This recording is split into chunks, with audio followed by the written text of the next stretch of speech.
In the beginning was the Word, and the Word was with God, and the Word was God. In him was life, and that life was the light of all mankind. The light shines in the darkness, and the darkness has not overcome it.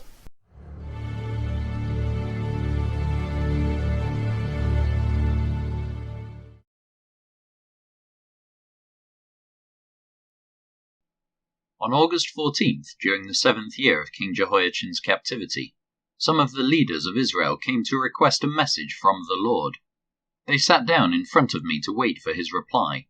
Then this message came to me from the Lord. Son of man, tell the leaders of Israel this is what the sovereign Lord says. How dare you come to ask me for a message? As surely as I live, says the sovereign Lord, I will tell you nothing. Son of man, bring charges against them and condemn them. Make them realize how detestable the sins of their ancestors really were. Give them this message from the sovereign Lord. When I chose Israel, when I revealed myself to the descendants of Jacob in Egypt, I took a solemn oath that I, the Lord, would be their God. I took a solemn oath that day that I would bring them out of Egypt, to a land I had discovered and explored for them, a good land, a land flowing with milk and honey, the best of all lands anywhere. Then I said to them, each of you, get rid of the vile images you are so obsessed with. Do not defile yourselves with the idols of Egypt, for I am the Lord your God. But they rebelled against me and would not listen. They did not get rid of the vile images they were obsessed with, or forsake the idols of Egypt. Then I threatened to pour out my fury on them to satisfy my anger while they were still in Egypt. But I didn't do it, for I acted to protect the honor of my name. I would not allow shame to be brought on my name among the surrounding nations, who saw me reveal myself by bringing the Israelites out of Egypt. So I brought them out of Egypt and led them into the wilderness. There I gave them my decrees and regulations so they could find life by keeping them. And I gave them my Sabbath days of rest, as a sign between them and me. It was to remind them that I am the Lord, who had set them apart to be holy. But the people of Israel rebelled against me, and they refused to obey my decrees there in the wilderness. They wouldn't obey my regulations, even though obedience would have given them life. They also violated my Sabbath days, so I threatened to pour out my fury on them, and I made plans to utterly consume them in the wilderness. But again I held back in order to protect the honor of my name before the nations who had seen my power in bringing Israel out of Egypt. But I took a solemn oath against them in the wilderness. I swore I would not bring them into the land I had given them, a land flowing with milk and honey, the most beautiful place on earth, for they had rejected my regulations, refused to follow my decrees, and violated my Sabbath days. Their hearts were given to their idols. Nevertheless, I took pity on them and held back from destroying them in the wilderness. Then I warned their children not to follow in their parents' footsteps, defiling themselves with their idols. I am the Lord your God, I told them. Follow my decrees, pay attention to my regulations, and keep my Sabbath days holy, for they are a sign to remind you that I am the Lord your God. But their children too rebelled against me. They refused to keep my decrees and follow my regulations, even though obedience would have given them life. And they also violated my Sabbath days, so again I threatened to pour out my fury on them in the wilderness. Nevertheless, I withdrew my judgment against them to protect the honor of my name before the nations that had seen my power in bringing them out of Egypt. But I took a solemn oath against them in the wilderness. I swore I would scatter them among all the nations, because they did not obey my regulations. They scorned my decrees by violating my Sabbath days and longing for the idols of their ancestors. I gave them over to worthless decrees and regulations that would not lead to life. I let them pollute themselves with the very gifts I had given them, and I allowed them to give their firstborn children as offerings to their gods, so I might devastate them and remind them that I alone am the Lord.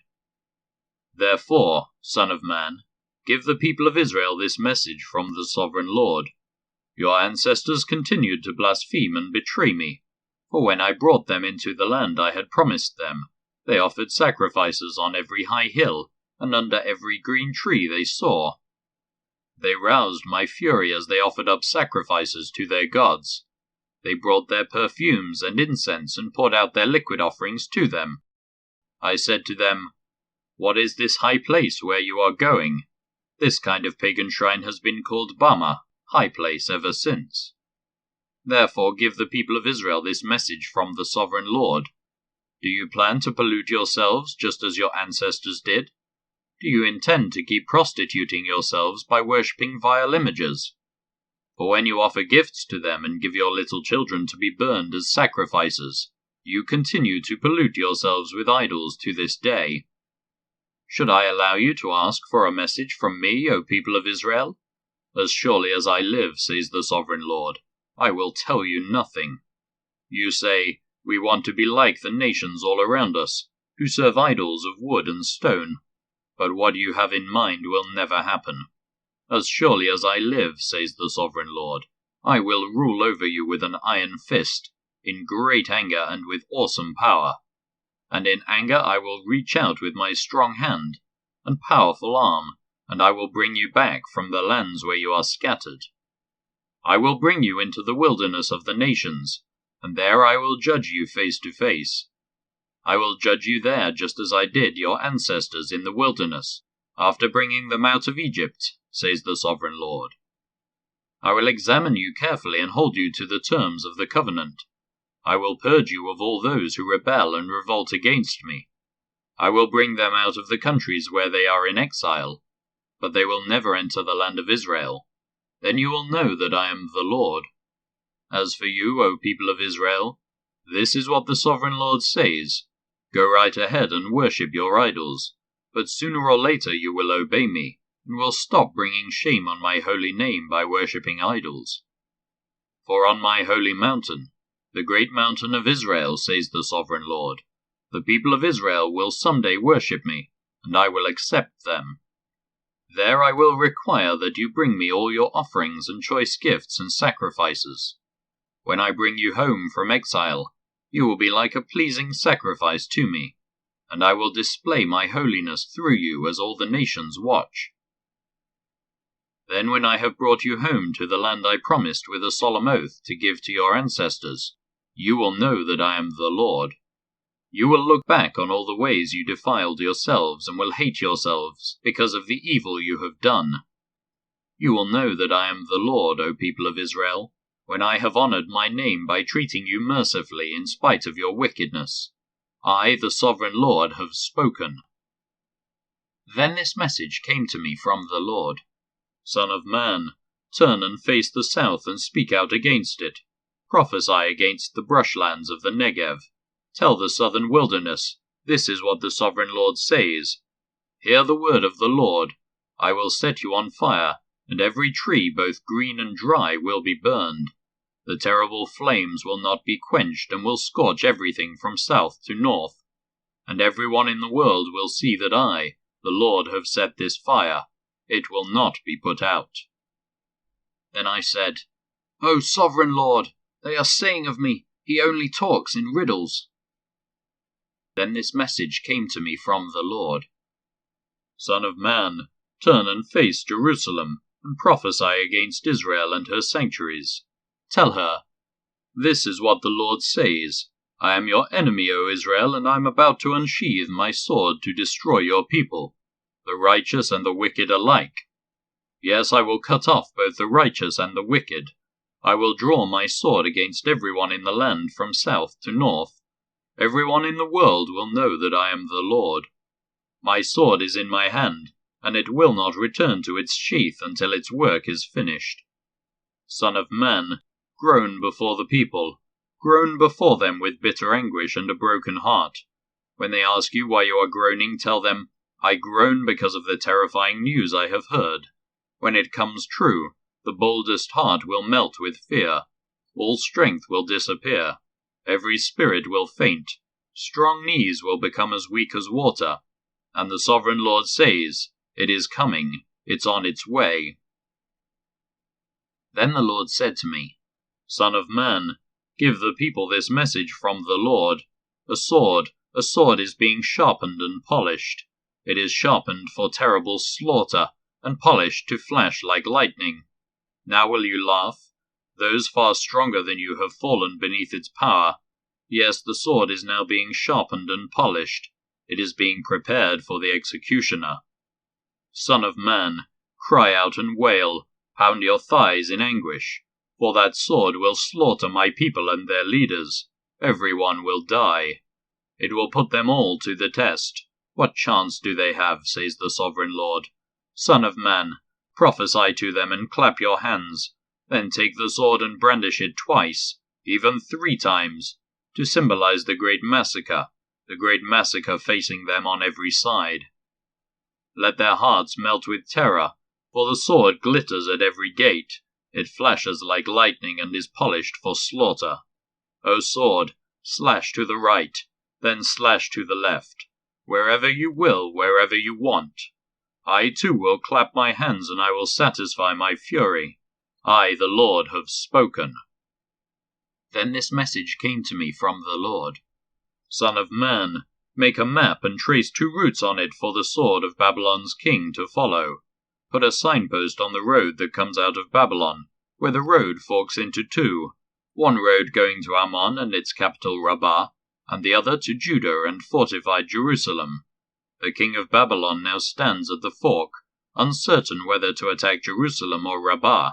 He calls his magicians to look for omens. They cast lots by shaking arrows from the quiver. They inspect the livers of animal sacrifices. The omen in his right hand says, Jerusalem. With battering rams his soldiers will go against the gates, shouting for the kill. They will put up siege towers and build ramps against the walls. The people of Jerusalem will think it is a false omen, because of their treaty with the Babylonians. But the king of Babylon will remind the people of their rebellion. Then he will attack and capture them. Therefore, this is what the Sovereign Lord says. Again and again you remind me of your sin and your guilt. You don't even try to hide it. In everything you do, your sins are obvious for all to see. So now the time of your punishment has come.